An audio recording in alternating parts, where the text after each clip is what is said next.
அதனால தான் அரசியல் உணர்வு இல்லைன்னு நம்ம சொல்கிறோம். அடுத்ததாக இது ஒரு சம்பவம் நடந்தது. ஸோ பொய் சட்டமன்ற ரசிகர் மன்றத்துக்காரங்க உள்ளே விட்டுருக்காங்கங்கிறதுல எனக்கு மகிழ்ச்சி. ஆனால் பொய் சொல்லாதீங்க, தயவு செஞ்சு இனி பொய் சொல்லாதீங்க. ஜெயிச்சிட்டிங்க, மக்கள் பணியை பாருங்கள், பொய் சொல்லாதீங்க. அடுத்தது இனி ஒருத்தர் இந்த கட்சியில் இருக்கிறவங்கக்கிட்ட எனக்கு சுத்தமாக பிடிக்காத விஷயம் என்ன தெரியுமா? நீங்கள் என்னமோ பண்ணி தொலைங்க, எங்களுக்கு தெரியும் உங்களால் என்ன முடியும் என்ன முடியாதுன்றதெல்லாம் எங்களுக்கு தெரியும். ஆனால் நீங்கள் இதுக்கு முன்னாடி பண்ண கட்சியுடைய காலை உணவு திட்டம், இந்த மாதிரி வறுமையில் இருக்கக்கூடிய மக்களுக்கு, அடித்தட்டில் இருக்கக்கூடிய மக்களுக்கு செஞ்ச ஸ்கீம்ஸை அவ்வளோ கேவலமாக எலைட்டாக இருந்துக்கிட்டு எவ்வளோ வாய் பேசுனீங்க, எவ்வளோ ட்ரோல் பண்ணி. ரூட் மாஃபியா தானே, ரூட் மாஃபியா ஜெகதீஷ் பெரிய பணக்கார குடும்பம் போல், இஷ்டம் போல் ட்ரோல் பண்ணி காலை உணவு திட்டத்தை ட்ரோல் பண்ணியெல்லாம் வீடியோஸ் ரெடி பண்ணி போட்டிருந்தாங்க, பார்த்தோம்.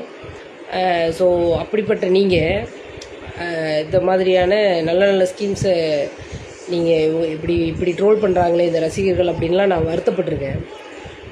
இந்த மாதிரி ஒரு திட்டத்தை ட்ரோல் பண்ணுறாங்களே. இப்போ நம்ம மதிய உணவு திட்டமெல்லாம் சாப்பிடாமலாம் எல்லோரும் வளர்ந்துருக்க போகிறாங்க. அதே மாதிரி காலை உணவு திட்டம்ங்கிறது குழந்தைங்களுக்கு எவ்வளோ முக்கியம்னு நமக்கு தெரியும்.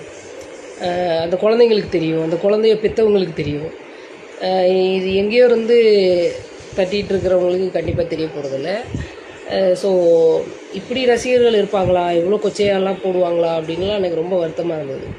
அதோட சோர்ஸ் எங்கேருந்து வருதுன்னா இங்கேருந்து வருது. ரேஷன் கடையில் இருக்கக்கூடிய அரிசி மாடுகளுக்கு தான் போடுவாங்க அப்படின்னு தன்னோட ஓன் எக்ஸ்பீரியன்ஸ் எல்லாம் இங்கே யாருமே கேட்கல. அவரோட ஓன் எக்ஸ்பீரியன்ஸ் யாராவது கேட்டாங்களா? இல்லை. ஆனால் பாருங்கள், அவரோட ஓன் எக்ஸ்பீரியன்ஸ் எல்லாம் அவர் ஷேர் பண்ணிக்கிட்டு வர்றாரு.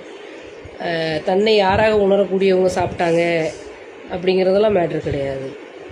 மக்களுக்கு குவாலிட்டி உயர்த்தி கொடுக்கப்பட்டதா அப்படிங்கிறத நீ போய் மக்கள்கிட்ட தான் கேட்கணும். மக்களுக்கு குவாலிட்டி உயர்த்தி கொடுக்கப்பட்டது ரேஷன் அரிசி. தோசை மாவு விற்கிறாங்களா, தோசை மாவு விற்கிறவங்கக்கிட்ட போய் கேளுங்க, தெரியும் ரேஷன் அரிசி எவ்வளோ பயன்படுத்துகிறாங்கன்னு தெரியும். ஐடி கம்பெனியில் வேலை பார்க்குறவங்க, எனக்கு தெரிஞ்சு ஹஸ்பண்ட் ஒய்ஃப் 2 பேருமே ஐடி கம்பெனியில் வேலை பார்க்கக்கூடிய குடும்பங்களில் ரேஷன் பொருட்கள் தமிழ்நாட்டிலும் பயன்படுத்திகிட்டு இருந்தாங்க. நான் கேரளாவில் நான் எங்கள் வீட்டில் அப்படி தான், நல்ல ஃபேமிலி தான், நல்ல வசதியான ஃபேமிலியாக தான் இருந்தது. அங்கே நாங்கள் எங்களுக்கு தேவையான வீட்டுக்கு தேவையான பொருட்கள் ரேஷனில் கிடைக்கிற பொருள்லாம் ரேஷனில் தான் வாங்குவோம்.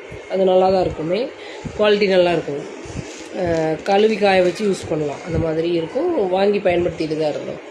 வசதிக்கு குறைவெல்லாம் கிடையாது. ஆனால் அது குவாலிட்டியாக இருக்குது. குவாலிட்டியாக குறைந்த விலையில் கிடைக்கும்போது நான் ஏன் வெளியில் போய் வாங்கணும் அப்படிங்கிற அறிவு அது அதெல்லாம் சொல்லி